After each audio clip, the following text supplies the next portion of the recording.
Conquerors usually end up in Bible as villains because after all their job description is quite an opposition to a few of the 10 commandments. But somehow one ancient warlord broke the pattern. That guy was Cyrus the Great, the man who got 5-star reviews from the Bible for being of all things a good human being. So if you want to know how a Persian king conquered all of this and somehow became known as the Messiah in the Bible, let's rewind to around 600 years before the guy who turned water into wine. Cyrus was born into the Persian royal family, and according to our Greek historian Herodotus, things escalated quickly.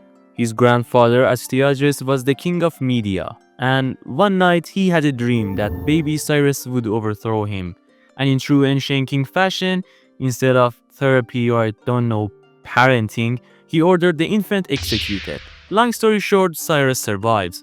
Then in 550 BC, he pulls a reverse Uno card on Grandpa, topples Media, and unites the Persian tribes with surprisingly little bloodshed. Now, Grandpa Astyages took the loss like a champ. After all, it was his sweet grandson who dethroned him. You don't get mad at your grandchildren, right? Well, yeah, but it seemed like Astyages' allies were less chill about it. You see, Persia wasn't the only player on the map. To the west were two major powers, the Neo-Babylonian Empire and the Kingdom of Lydia. And back in Grandpa's day, these three, being Media, Babylon, and Lydia, had formed a typical three-power anime alliance. So when Cyrus became the new boss in Persia and toppled Media, the Lydians led by King Croesus were the first to pick a fight. According to legend, Croesus asked the Oracle of Delphi, yes, the ancient equivalent of Nostradamus, if he should attack Cyrus. And she replied, "If you cross the river, a great empire will fall." Croesus went, "But it's not gonna be my empire." So he crossed the river, and who would have guessed it? It was his empire that fell. Now, Lydia was a stupid rich. The phrase rich as Croesus exists for a reason. Cyrus could have looted the place like a barbarian on a caffeine rush, but he wasn't in the business of burning down cities and looting temples. Instead of razing cities to the ground and killing everyone, he spared Croesus and absorbed Lydia like a chill vacuum cleaner that also had religious tolerance and a foreign policy department. So it's safe to say even early in his reign, Cyrus was redefining kingship. He didn't see rival kingdoms as evil states to destroy, they were just poorly managed projects waiting for new leadership. His method was to show up, run things better, and not be a jerk. No forced conversions, no burning libraries, just one empire, many people, and one really competent guy at the top. His conquest of Babylon is where this whole enlightened conqueror vibe really becomes obvious. The Neo-Babylonian Empire was the successor to the bloodthirsty Assyrians, but with better architecture and slightly fewer war crimes. By combining the might of the Assyrian military with the economic jackpot that was Mesopotamia, Babylon was cruising toward regional dominance, to the point where King Nebuchadnezzar II turned Babylon into the Vegas of Mesopotamia, grand, rich, and absolutely conquering everyone. That included Jerusalem in 597 BC, where Nebuchadnezzar kicked off the Babylonian exile and relocated a large chunk of the Jewish population to Babylon. So yeah, by the time Cyrus rolls up around 539 BC, Babylon's got history, wealth, and a significant number of not-so-happy Jews praying for a messiah. And Cyrus had them covered. After the Babylonian army was routed in the Battle of Opis, Cyrus entered Babylon with no resistance. In fact, the Babylonian priests basically handed him the keys because their own king was a religious weirdo no one liked. And what does Cyrus do once he's inside?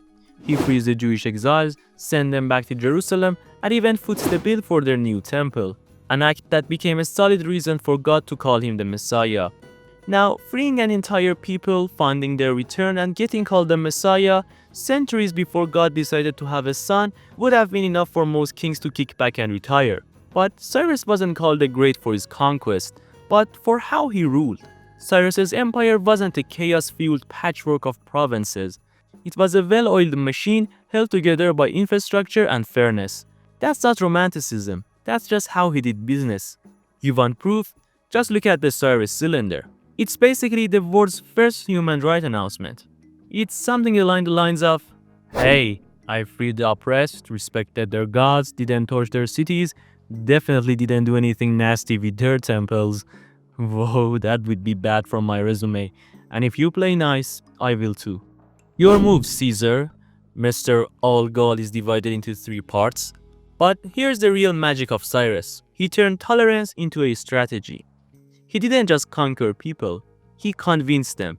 His empire wasn't something forced onto the world, it was something people were weirdly okay with. And for his final act, Cyrus aimed even further, into the wild steppes, trying to bring the nomadic Massagetai under his rule. That's where he met his end. But even with his tragic death, the empire didn't fall apart. No messy collapse and no Game of Thrones succession drama. The Achaemenid Empire held strong for over 2 centuries, and even when Alexander the Great later stormed through like a Hellenistic wrecking ball, he didn't erase Cyrus. He actually liked the guy. His tomb still stands in Pasargad. No gold and no giant statues, just a modest, elegant stone monument.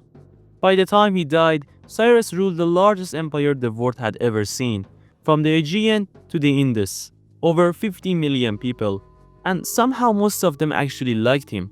Cyrus the Great proved that greatness doesn't have to come at the cost of your humanity.